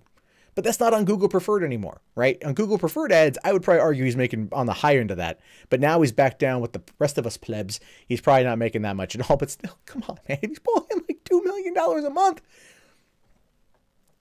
I'm really in the wrong goddamn business, but I'm just saying, it's like it's still, I don't cry me a river for a guy, the world's smallest violin for a guy pulling in $2 million a month. Jesus. Now the numbers show the slowdown began to bite from December onwards, when Paul hit the headlines for posting a video showing a dead body in Japan's suicide forest. He was subsequently kicked out of Google's preferred ad program, which lets top-tier advertisers place ad against the most popular creators, handpicked by YouTube. And the good thing about that, though, I will say this is a good thing. Logan Paul screwed up so badly that it actually broke YouTube's track record of punishing everybody for one person's failure. He screwed up so badly that they basically at this point went, okay, we have to handle these things on a case-by-case basis. Now, at the beginning of December, Logan Paul's YouTube channel, Logan Paul Vlogs, had 316 million views. By the beginning of March, it had fallen to 168 million views, a decline of around 47%. That is no small number, but you also have to sit there and think about this too. He can't maintain that level of controversy without eventually going over the line and killing it all. That's just the way it works out. You can look to see here on Social Blade that he went and peaked out around August or September of 2017, and then it just had that bump up in the beginning of the year, and then just dropped back down. That just goes to tell you that there is something clearly rotten in Denmark. As you can see, similar impact on subscribers. To be clear, the figures don't show Paul is actively losing subscribers. Rather, Social Blade's numbers show Logan Paul struggling to add as many new subscribers each month as he used to. And that might be something to do with the fact that he hit that peak, and then it's like, how do you get more from that? You know, in which case you'd have to be more controversial and you have to be a bit more over the top. So it says here that when Logan Paul hit his peak in June 2017, he added more than 2 million subscribers in his channel that month alone. In March, he only added around 241,200. That is a huge 88% decline. Yeah, I mean, PewDiePie is still, you know, he's still racking them up. People aren't watching as much, but he's still racking them up in terms of subs, where it does feel like Logan Paul is starting to slow down. And that might be one of the reasons why is people are just kind of tired of the shtick. They're kind of tired of the nonsense. It says here that it's also important to note that Paul still has more than 17 million subscribers in total, but the numbers show he's no longer on a tear. YouTube punished Logan Paul after a string of offensive incidents. The drop-off is likely down to two factors: YouTube's sanctions and Paul's decision to immediately, after the Suicide Body scandal, to post less frequently on YouTube. And that could have an impact. That does actually really impact your channel. It does. So I post 3 videos a day, pretty much 7 days a week. I do a lot of pre-recording, a lot of stuff scheduled to come out, and it keeps things moving. It keeps the videos recommended, and it keeps the view counts coming in. And ultimately, that does help my channel kind of sustain itself as well as grow and build off of that. So that's one of the things you have to do. And if him not posting for a couple of weeks, it was going to drop back in the it was going to slow things down. But when he came back to doing the daily stuff again, and he kept bringing out new videos, it's going to shoot that right back up. Like, he'll get back to that point. It might take a little bit, but he wasn't gone for very long. So I don't think that's entirely all of it. Now, Paul only posted 2 videos the entire month of January as kind of a penance for his action, before posting around 15 videos in February and 23 videos in March. That explains the initial steep drop-off in numbers, but it also shows that Paul hasn't been able to recover his previous popularity levels. Well, no, because at that point, Paul was in fact worldwide news. You know, I mean, worldwide news. And people were talking about this. People were furious at him. People were like legitimately livid at Paul, and him just getting a slap on the wrist from YouTube over what he did.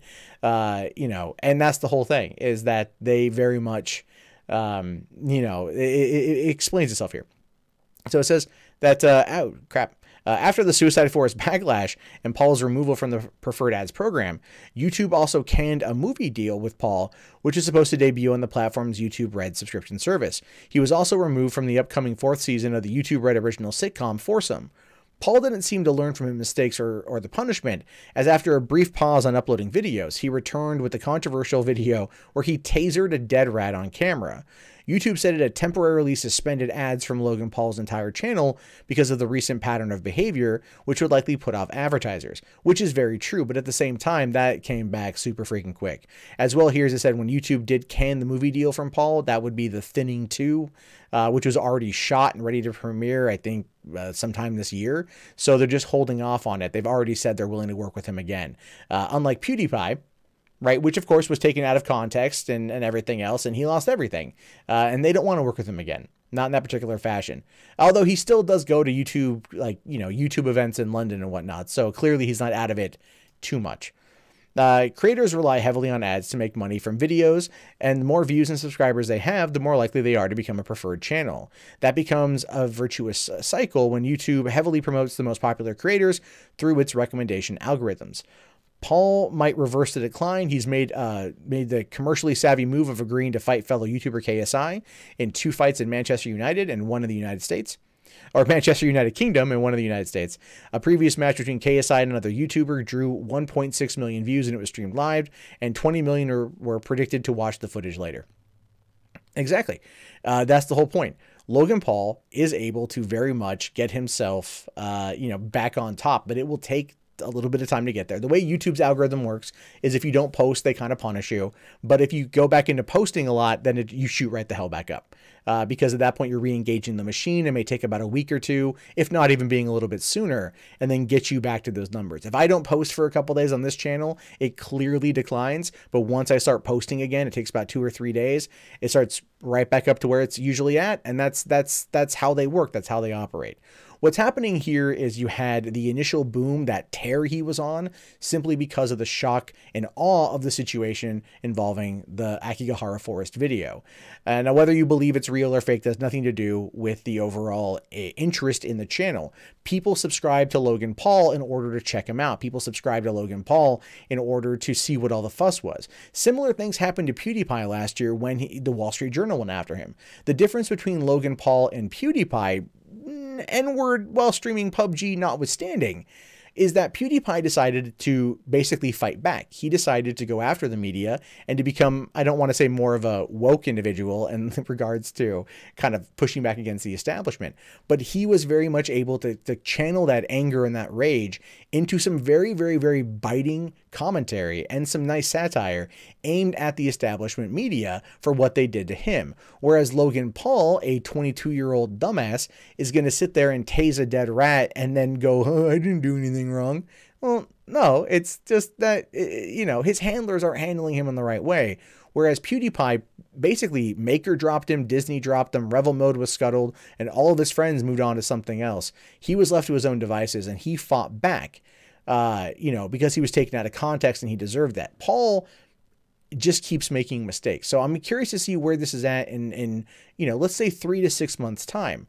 Will Paul be able to bounce back from this? The answer to that is probably not as much as he was gaining off of the initial controversy, but he'll be able to taper out. And again, if he's pulling in like $2 million a month, I don't really feel much sympathy for him if he drops off just a little bit. Seriously, fucking Logan Paul, man. Oh my God. All right. Let's get a drink of water here. Yeah, Luna Spark, I agree with you. I think PewDiePie has gotten a lot funnier. It made him funnier. It made him.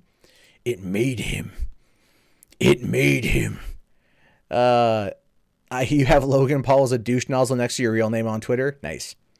Yep, we're talking about flat Earth, baby. Flat Earth and shit. But what happens next is going to change you. It's gonna make you laugh too, because it's really stupid. All right. All right. Okay. This is a funny one. One of my favorite conspiracy theories over the course of the past couple of years has been the flat Earth theory, right? It's ridiculous. The flat Earth theory is stupid. It's dumb. It's just, you know, how can anyone sit there legitimately in this day and age and think to themselves, you know, I think that the Earth is actually flat, right? Because like when I fly, I don't go around the curvature of the Earth. Like I don't ever feel it. So like I don't ever see it. So it just looks all flat to me. Right? It's got to totally be a flat thing. And for the most part, we sit there and actually like laugh at these people. We laugh at them incredibly. There was a guy who wanted to launch himself up in a rocket in order to prove that the Earth was flat. And he launched himself up 1,800 feet in the air before he came back down. Just the money you spent on a rocket could be spent on a plane ticket that goes up 35,000 feet. And you look out over the world and you go, oh, yeah, no, I mean, I see the curvature, right? That's the thing. But no, this guy launched himself up 1,800 feet and was like, you know, because he's dumb. But not just random YouTube commentators and crazy wannabe Z-list celebrities believe that the world is flat. What we're learning now is through a new study that a third of millennials aren't sure if the Earth is round. A new study has found. Yes, millennials, people who in fact have eaten Tide Pods for fun, are in a survey saying, well, they're not too sure if the Earth is round. I want off this planet. I don't know where we are anymore, and I want off it. Now, it says here, a new survey has found that a third of young millennials in the U.S. aren't convinced that the Earth is actually round. The national poll reveals that 18 to 24-year-olds are the largest group in the country who refuse to accept scientific facts about the world's shape. So 18 to 24-year-olds are walking around and they're saying like, I don't think it's flat. It doesn't seem flat to me. Like, really? Like, I mean, if you would stop looking, you know, like down at your phones all the time and maybe look up and see the curvature of the earth when you go out on a clear day and you see everything, right? You might understand that the world is actually pretty round. You know, we've been having these debates for centuries. You know, there was the fear that the world just had a flat drop off and people would just, you know, fall off it and die. That was a big fear back in the day. You know, like we're talking like Columbus era. You know, we've moved past that. We have satellites now. We've been able to, you know, to map the entire freaking globe. But no. They don't want to think that. Alex Jones must just be going like, yes, new viewers. Now, YouGov, a British market research firm, polled 8,215 adults in the United States to find out if they believed the flat earth movement. Only 66% of young millennials answered they always believe the world is round. Science teachers across the U.S. will be shaking their heads after learning that 9% of young adults answered that they always believed that the planet was flat. Okay, look, 9% is not like, you know, that's not like the third as they're trying to say ultimately, but that's a fair amount. At least 66% of young millennials say they always believe that the world is round. But that does mean that there are a third that are like either, you know, I don't know, or I'm, you know, like I don't believe it. Like again, that's just, I do feel like there's been this really big attack on science over the course of the past couple of years, and this feels like it's hitting it. Now, another 9% of young adults said they thought that the planet was spherical, but had doubts about it. In a disturbing display of indecision, 16% of millennials said that they weren't sure what the shape of the planet was. It's round? It's round? Like, okay, so every night you get, like, you know, every 2 weeks you get to look up at the moon, and you get to see that the moon is a full moon. So you get the full view of the side of the moon that we get to see. And the side of the moon that we get to see is round, right? It's round. It's round. And so one could ascertain that if the moon was round, the likelihood of the Earth being round would be similar. You know what I mean? Like we look out through the Voyager 1 and Voyager 2 and hell, the Mars rover. How come there's no flat Marthers right now? Where are they at? Where are the people that are out there on the message boards going like, I've been looking at the Mars rover footage, the Curiosity footage, and all I see is just a flat landscape. Obviously Mars is flat just like Earth. You're not really seeing a lot of that. At least I really fucking hope not. But the point is that like, I don't understand it. Do they all eat Tide Pods? Do they eat lead paint? Do they, you know, drink Jolt Cola like it's going out of style? Like, what do they do? Now, overall, only 2% of the respondents said they always thought that the Earth was flat without any doubt. YouGov found that the age was directly connected to Americans' views on the shape of the world. 76% of adults aged 25 to 34 said they've always believed the Earth is round, compared to 80% of ages 35 through 44, 85% of ages 45 through 54, and 94% of adults 55 and older. Okay, so income seemed to play a role in the people's beliefs as well. 92% of adults making over $80,000 believe the Earth is round, compared to only 79% of adults making under $40,000. So obviously, what they're saying here is that if you make less money, you are therefore less intelligent and you believe that the Earth is flat. I don't know how much of that I fully agree with, to be honest with you. But here's the thing. So they surveyed 8,215 students or adults, not students, but adults, ages 18 to 24, what they're calling millennials, right? But the millennials kind of fluctuate. And I feel like, you know, they said millennials. So I went and Googled how many millennials are there? How many millennials in the United States are there? There are 75 million quote unquote millennials. And I'm even considered a millennial to some extent because I was born in the early 1980s. In fact, I was 17 when we went over to the year 2000. But even that's even being reclassified as a 1977 to 1983 birth like cycle or something, or birth area, a new bracket. They're calling us Zennials, right? Gen Xers and millennials kind of come together and stuff. You know, we were the last generation to know what life was like before the internet, and which is true, we were. But now, you know, there's 75 million quote unquote millennials, and only 8,200 of the ones they surveyed believe that the world, you know, may or may not be round. Only 9% fervently believe that the world is flat. So it's really not like as big of a thing as they're making it out to be. Obviously, it does feel like more of a kind of like sensationalized title based upon hyperbole. But what frightens me more than that is the fact that there are people out there that legitimately believe that this big blue marble that we're on, this floating globe in the galaxy, somehow is not round. Right? Like, if you ask them, do you think the Earth is round? They would be like, I don't know, maybe. But how would that not be like if it was all of a sudden discovered that the world was flat, right? If it was all of a sudden discovered that the world was like the fears from the olden days, right? But the pre-Columbus days, so to speak, when they go out there and they explore and they're afraid they're going to fall off the side of the Earth. You figure that like there would be proof of that. There would be some kind of empirical data that would suggest that, yes, maybe in fact that you get to a certain point in this planet where you just kind of fall off of it. Where do you go? I don't know. Euro Disney or something. Like, none of that makes any sense. But this is where we find ourselves. And I don't know if it's a failing in public school systems. I don't know if it's a failing in just the fact that the kids these days don't necessarily feel like they have to have constructive thoughts or whatever, or critical thoughts. They don't think anything through. But no, we have legitimately have kids out there that believe that the world is flat. And I'm pretty sure Tila Tequila is reading that going like, I must find them and then I must deliver them to Alex Jones. But seriously, that's fucking frightening. That's fucking frightening, man. I know, if the Earth is flat, what's on the other side? Exactly. Exactly, man. That's just some shit right there. That's a no-go. That's a no-brainer. Like, what is on the other side of the underside of the room, or the underside of everything? Who knows, man? Who fucking knows? Oh, that's cracks me the hell up, to be honest with you. So, okay.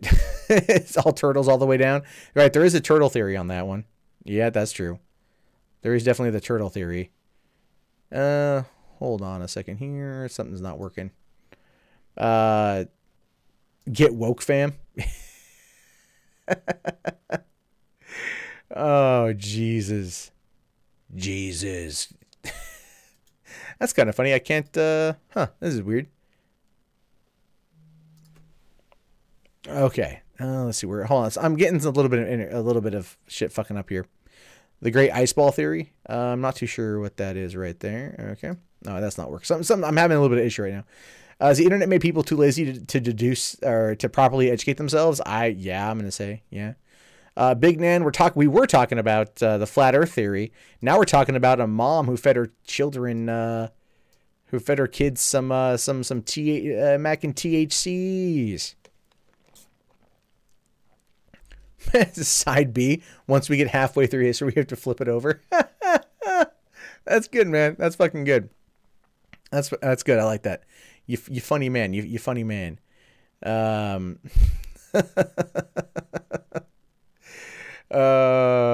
right. So where am I at? Okay, wrong one. There we go. Okay, make sure fuck, I lost my window. There we go. All right, are we recording? Cool. Remember, guys, I'm a professional. It's what I do. Command sign snaps. Check it out. Yeah, what are we up to? Give me up to 400 snaps. I think we're close. I think we're close to 400 snaps. All right. I want to start this one. I'm still thinking about the flat Earth shit. Okay. I got it. Parenting is a hell of a thing, in my opinion. Like, I mean, I'm new to it. I'm exceptionally new to it, right? But I understand there's certain things I do and I don't do. Like, I make sure that my daughter's fed every 4 hours, that she's changed, that she's comfortable. I make sure what I feed her is the proper food for her at her particular age. She's growing so fast, a lot of things are going to change very, very, very soon. She'll be going into a high chair, eating some, cereal and like non-milk and everything else. But I should realize that if I'm going to be raising my kid on people food, I should know what kind of food I'm giving her, which is what brings me to the story here, because this woman is exceptionally stupid, and I'm glad she's in trouble. because she's arrested after giving her toddler mac and cheese that was made with THC butter. So yeah, mac and THCs. That's a horrible pun. It sounds better written out than it does anything else. But still, she's in trouble for giving her toddler mac and cheese that was made with THC butter. Parenting. Arizona parenting, I should say. Now, a Tempe mom was arrested after police say her child ate mac and cheese made with THC butter. THC is a chemical in cannabis that gets you high. Thank you, azfamily.com, for that stunning report on what THC is, as if we had no knowledge prior to this moment in time about the, the chemicals inside pot that fucks you up. Good job. Anyway, Elenia Marie Limpert, 25 years old, was booked on one count of child abuse. The Department of Child Safety was notified by someone in Limpert's home that her almost 2-year-old daughter had ingested THC butter while eating macaroni and cheese with her father. I mean, like, if it was an accident sort of thing, like, I get it. I do. You know, I've had friends that like have not realized there were pot cookies in the fridge and then ate like 4 pot cookies and then had a really horrible night, in which case you laugh at them because they're so stoned. But this is not, you know, an over 20-year-old man. This is like a toddler, like less than 24 months. So yeah, there's a bit more there to worry about. Now it says here, during that time, neither parent took the child to immediate emergency care. Yeah, that's a mess up right there. I would, if my daughter had ingested, you know, accidental mac and cheese laced with THC butter, my girlfriend would be like hightailing it to the hospital, everything under the sun. But I almost have to wonder if just that the woman was more like, I don't want to get busted for this one. So instead, it was witnessed inside the residence that they both laughed about the side effects the child experienced during that time and then proceeded to place her in their backyard pool and to use the cold water to shock her. She's not drunk. There's a difference there. Like, if you know how it is, you see someone, they're passed out drunk, you throw cold water in their face to shock them awake and give them coffee to counteract the effects of the alcohol and send them on their day. You're not going to be able to sit there and give a toddler a strong cup of Joe and a Camel Light to kind of get her out of her funk from being stoned. Water's not going to work like that. It requires sleep and to maybe take them to the hospital to make sure they're okay. Now, here's the thing. I understand the desire to kind of laugh at that.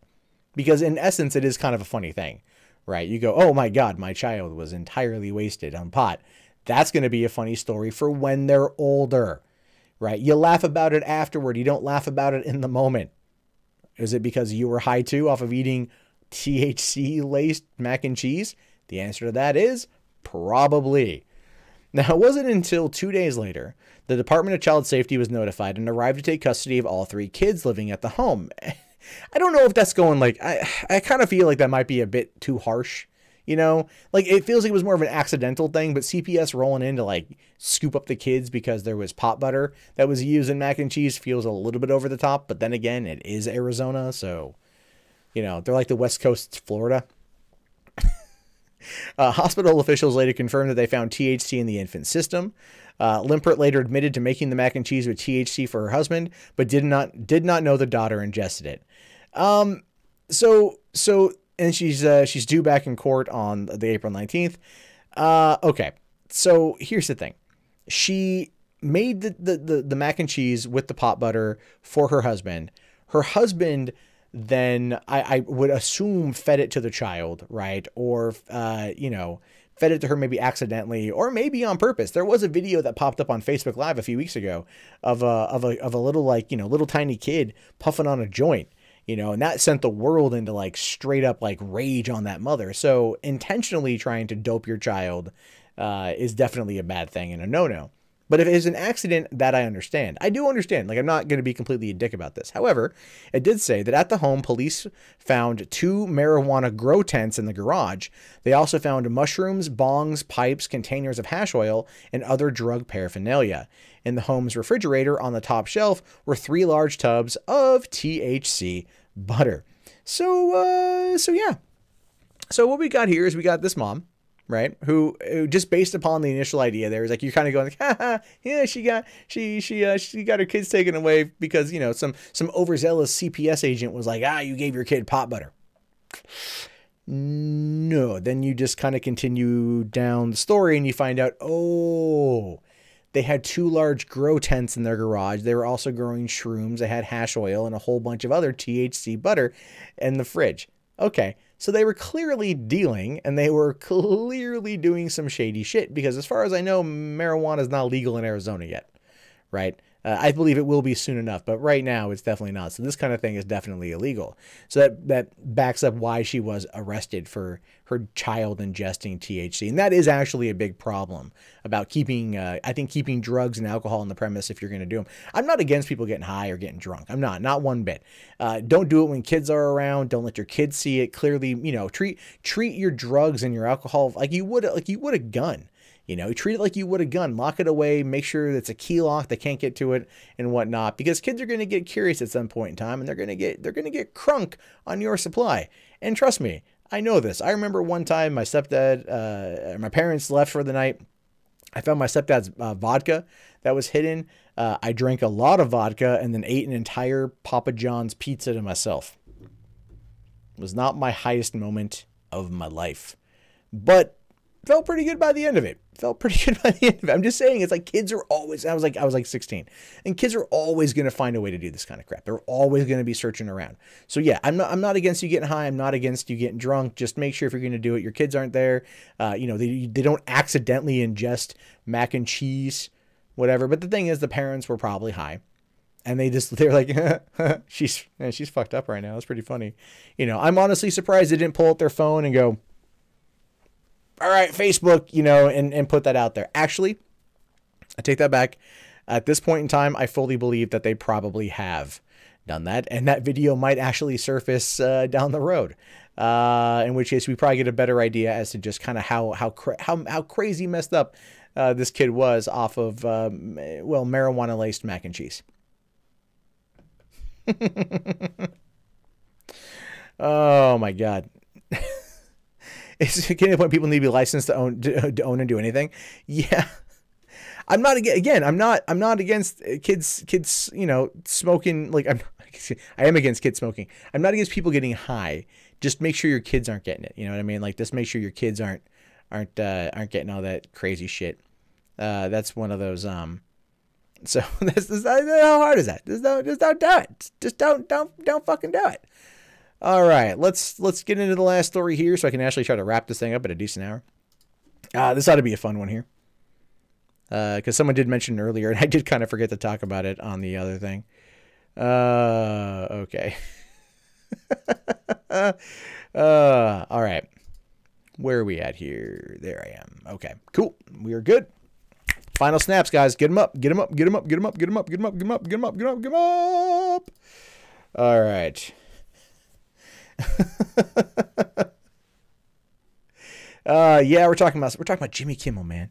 I gotta chase the trending stories. It's what I do. It's how I earn a living, guys. Come on.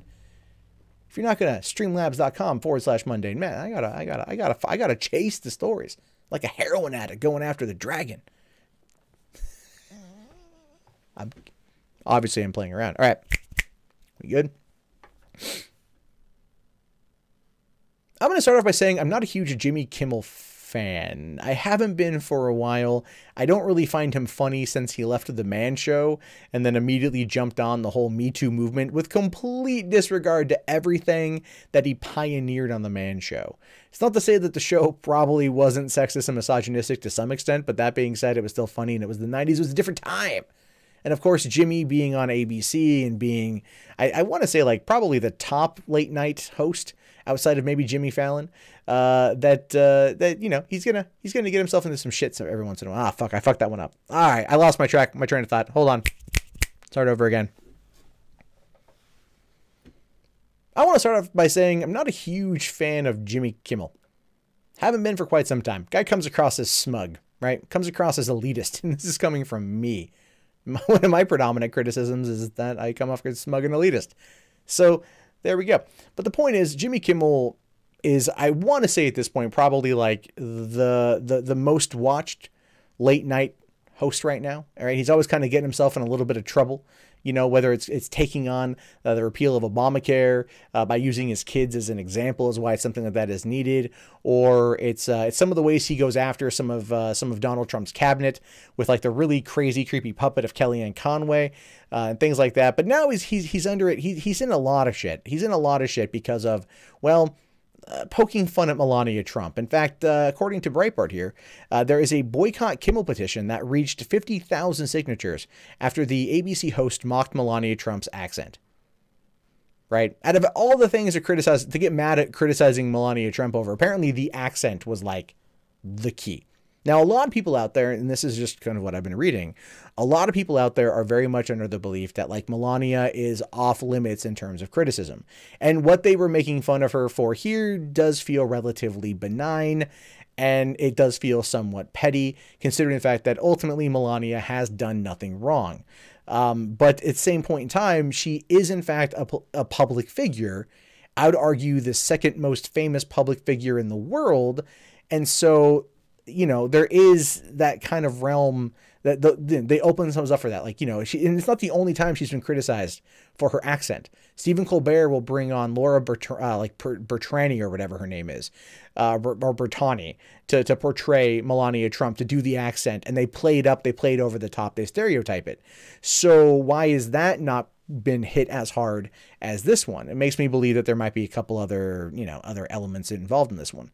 Now, it says a petition to boycott ABC's late night funny man Jimmy Kimmel has reached more than 50,000 signatures after the live host dedicated a segment of the show Monday to mock the First Lady Melania Trump and her accent. I wouldn't say that's a little bit kind of over the top there, Jerome Hudson. He didn't really dedicate an entire segment to make fun of her accent. All it was talking about the White House Easter egg hunt and how she was reading this book and she was reading it in her accent, and he kind of mocked it twice. And I think at one point looked to Guillermo and said, hey, you could be First Lady. That was it. That was the joke. But that's what set like Sean Hannity off. Now, it says here that we may not get him kicked off the air, reads a recently launched petition, which calls for the boycott of Jimmy Kimmel Live, but we can send a message that these attacks on our First Lady will not be tolerated. Right. Okay. Yeah. I find it interesting when, you know, people in the public spotlight in the political era, like they go like, oh, no, don't attack this person. It's like, it was a surface level. It was playing up a stereotype. It was a stupid, I wouldn't have made the joke myself. But at the same time, it's like, that's like, if that is what you're getting mad at, there are other things people have said, you know, that have been way worse. Like the whole Colbert, Putin, Trump cock holster joke. It was just like that got people really mad. Ultimately didn't do anything to hurt Stephen Colbert, just as this is not going to do anything that will hurt Jimmy Kimmel. Jimmy caused a stir last week with his monologue mocking Mrs. Trump reading a children's book to the kids at the White House Easter egg hunt, saying no White House Easter celebration would be complete without story time from our First Lady. But it says here, be clever and curious just like a cat. Mrs. Trump reads in the video played by Kimmel, asked lots of questions about this and that. While his audience laughed along, Kimmel delivered a mocking impression of the First Lady, accent saying, yeah, about dies and dat. It's playing up the stereotype of the Eastern European trying to talk in English. This is not anything that is new. I mean, there's, you know, Yakov Smirnov is a pretty popular comic back in the day who very much played up the over-the-top accent, very much played that up. There's Robin Williams on Moscow and the Hudson playing a lot of that over-the-top accent. It's not out of the realm of normalcy to kind of like, to kind of stereotype that type of accent. But I just find it interesting that the people on the right are virtue signaling for Melania Trump. Even there's no better way to describe it, really. Now it says here, Guillermo, you know what this means. You could be First Lady of the United States, Kimmy said to his Mexican immigrant sidekick. Yeah, good old Guillermo. I like Guillermo quite a bit, actually. Now, the boycott organizers plan to mail the petition to the front door of Disney ABC Studios in Burbank, California, saying, let's send a message that these attacks on our First Lady will not be tolerated. It's just like, I mean, I can understand like leaving out like Chelsea Clinton or leaving out, you know, Obama's kids or you know, Jenna and Sasha Bush. Like, I get that because they're the kids, they're not involved. Melania's involved. She's not above criticism. Even if it is her voice, she's not above criticism here. Anyone in the public space, and I'm saying this, trust me, like anyone in the public space is not above criticism. But looking at the petition here, I look at this and I kind of laugh because it feels like this is I feel like this is kind of like controlled opposition, to be honest with you. It says, boycott the Jimmy Kimmel show for mocking and attacking our First Lady Melania Trump. Mocking her, satirizing her, yes. Attacking, I mean, come on, man. That's such an overreach of what happened. Progress is 151,002 signatures with a goal of 50,000 signatures.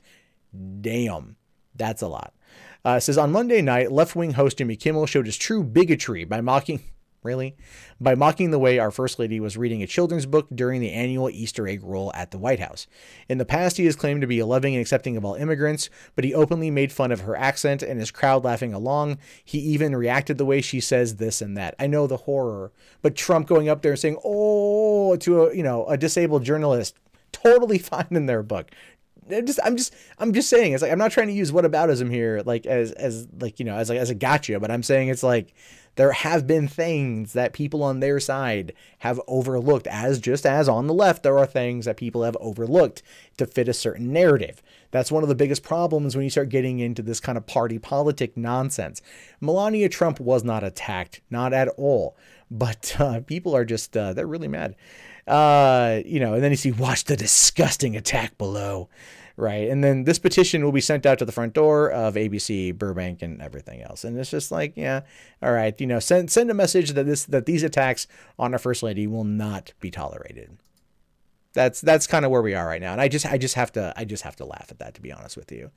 I understand why people are upset. It felt like a cheap shot. And to be fair, it was an absolute cheap shot. But we live in the age of cheap shots. Honestly, I want to criticize Melania Trump for running on the idea of ending cyber bullying when her husband's going on Twitter and like bullying people on Twitter. There's a level of hypocrisy there. And people could argue, well, she can't control what the president says. No, but she's still the First Lady. This is her initiative, and she'd be like, Donald, like, calm it a little bit, but she's not going to stop him. It kind of feels like a bit of a wasted effort, in my opinion, but something that could easily be mocked and scrutinized because of just where we currently are with that. Now, I want to be fair and say that I didn't feel the joke was funny, but she's still in the public eye. It wasn't an attack. It was just mocking and everything else. And that's it. Now, the big thing here, and it's one of the reasons why I want to argue, at least hypothesize for a second, that this might be a little bit of the controlled opposition, because this is coming after, by the way, after the whole situation involving Sean Hannity and Jimmy Kimmel, where Hannity, oh my God, Hannity was like, was mad at Kimmel, like Kimmel fucked his sister. You know what I mean? Like, how dare you say this about the First Lady? How dare you? And it's like, it's a joke, dude. It's like, that's it. Like, just get over it. I mean, like, straight up Kimmel, like I said, was virtue signaling up a storm for the First Lady. Like, you almost want to sit there and like message Kimmel or message Hannity and go, dude, stop. Like, you just like, I get it. She's not going to fuck you. Like, just cut it out. Like, just cut it out. It's not going to happen, but of course he's friends with Donald. So that's kind of where it's coming from, clearly. But it progressed. And then Kimmel made like a gay joke about Hannity and Trump. And then like, oh my God, the right wing who doesn't like the left wing who very much cares about those kind of jokes. And then the right wing who generally doesn't care about those kind of jokes, use it as a way to jump on that, just jumped on him for that. And it's like, so he apologized trying to end the feud. I don't think Hannity's going to necessarily accept it. And now we've got this particular petition. Again, this whole situation is a simple mess. And part of the big problem here is that Kimmel actually like fought back, right? What he should have done is just ignored it and walked away, and that would have ended it. But unfortunately, and this happens a lot in every facet of the internet where people actually have personalities and they talk, once your ego gets bruised, it's hard sometimes to not respond. And that's kind of where we find ourselves right here with Jimmy Kimmel. It was a dumb joke. Leave it at that. He says he apologized. He's not going to do it again. Cool. But no, once the gloves are off in this particular case, it doesn't matter. Now we have party over peace. And, that's where we're just going to see this whole thing end up. And just another great shit show on the internet. All right. You wonder if he'll host the Oscars? I'm pretty sure. Yeah. So I'm just saying, it's kind of like it's like straight up virtue signaling him there. It was pretty funny to watch, actually. Like I was reading those shit all week. Like this is so fucking stupid. So, thoughts on Syria snatching defeat away from the Jaws victory by conveniently gassing their own people? I don't know. It's horrible, man. 100 people died. That's horrible. Sarin gas attack. That's fucking nuts. That's just, it's goddamn terrible, man. Is there anything? I don't know if the chat fucked up. Hold on a second here. There's the chat's not updating. Oh, there we go. Like now it worked. People are pulling the false flag with Syria again. I don't know if they're pulling false flag, but they are definitely okay. Chat was kind of glitching out for me. Wasn't really doing its thing. But okay, yeah, we got about 6 minutes left. So if you guys got any final questions, hit me up. We can. Is Britain? Oh, the no. I don't know. I don't know why you'd use sarin gas on people and shit. That's just stupid. In my mind, it's just dumb. Well, when will Assad just reclaim all of Syria? I don't know, man. Are you serious? Oh, Jesus. Jesus Christ, man. What's my favorite cartoon from the 90s? Simpsons. It was the best in the 90s. The fact that it's still on the air now is just crazy to me. So yeah, I don't know. We're just getting into these fucking useless ass wars and shit. I mean, Trump was right about not attacking Syria, so that's good. But then he went and bombed Syria. So it's, it's kind of like and people seem to overlook that, which is really weird to me. That I was like looking at some commentary over it, and they're just like, they're, like completely ignoring, the whole situation. So, oh, Buckshot. Yeah. Well, yeah, the live stream, if you want to catch a replay of the live stream, you can go over to, Mundane Chats, and it will be uploaded there afterward. So, it'll be there and everything else. So yeah. Yeah, there's a lot of good cartoons in the 90s and shit. A lot of good cartoons. Really, where would you find a list of the shady things that Jonathan McIntosh did? I don't know if there's like a comprehensive list somewhere, because there's certain things we don't fully know that were related to him, versus things he may have had a part in, but I don't know. So, the best show of the 90s has to be Slenderman Gangnam Style. Yes. How's Far Cry 5? Oh, I fucking love it, man. I fucking love it. I really like Far Cry 5 quite a bit. It's so different to go from playing Kingdom Come Deliverance to going right over to Far Cry 5. It really is. It's super serious, you guys. No, it's so I'm not even kidding you. It just, yeah, it like just threw me the fuck off. I was all like, whoa, shit. So, okay, where's that? And no, give me a better image. Why is it so fucking difficult to find like decent images? I don't like Google Images now, how they changed everything. That really pisses me off. Far Cry Primal was a mistake. You take that fucking back. Actually, it wasn't that I got Far Cry 5 out of its packaging. I took it back and I returned it, or I exchanged it to be on the Xbox One, because I got the Xbox One X and I have a 4K TV, so it just works out. So, but yeah. The best pick of the line is, girl, are you daycare? Because I want to drop a kid in you. Jesus Christ. Stream Far Cry 5. I do want to get back into doing game streams. Those are a lot of fun. And everything else. And I feel like I spend a lot of time, like I want to do, I want to do like a $3 theater stream and everything else. The problem with that is that finding the right time in the morning because I'm up with the kid until about like about 3 o'clock or so. I'll be up late with the kid tonight because she's sleeping longer, but she's also sleeping later. So there's that. Oh, Jesus Christ, that looks horrible. Where's a fucking high-res shot of the Solo trailer? I'm trying to put together something for like the next... I'm going to record my thoughts on the Solo trailer, which is pretty good. The problem with it is just that people are like, trying to find the right screenshots are kind of crappy. People, God damn it. All right, screw it. I'll find it later. Oh, let's see here. Exactly why you shouldn't use Bing images. Oh, really? Hold on. I didn't think about that. Let's see. All right, Solo, a Star Wars story trailer. Let's see. Safe search, filter, image size, large. Well, holy shit. That's a good fucking tactic. However, none of the shots that are here are in this. Oh my gosh.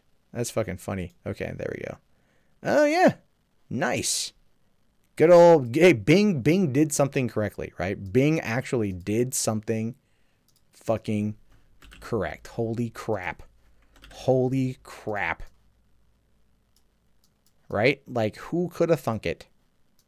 Who could have thunk that they could have done something actually good?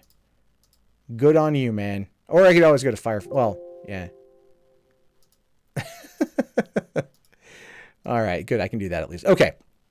So, never used. Yeah, it works. Shit. I can actually find it better. Why are people obsessed with the 90s? They're obsessed with the 90s because it's been 20 years. So, yeah, it's about that time. It's almost 30 years.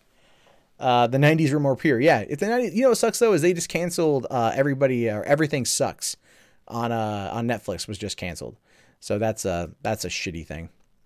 Oh shit, that was running. Okay, guys. So on that note, yeah, we've been up for 2 hours exactly. I'm gonna log off this motherfucker. I will be back on tomorrow night, 9:30 p.m. with 4 more stories. We'll get through them. If you guys want to join the conversation, jump into the Discord. Just do command sign Discord, and you can come on in and check that out. And I will talk to you guys tomorrow. Thank you so much for hanging out. Have yourself a good one, and peace.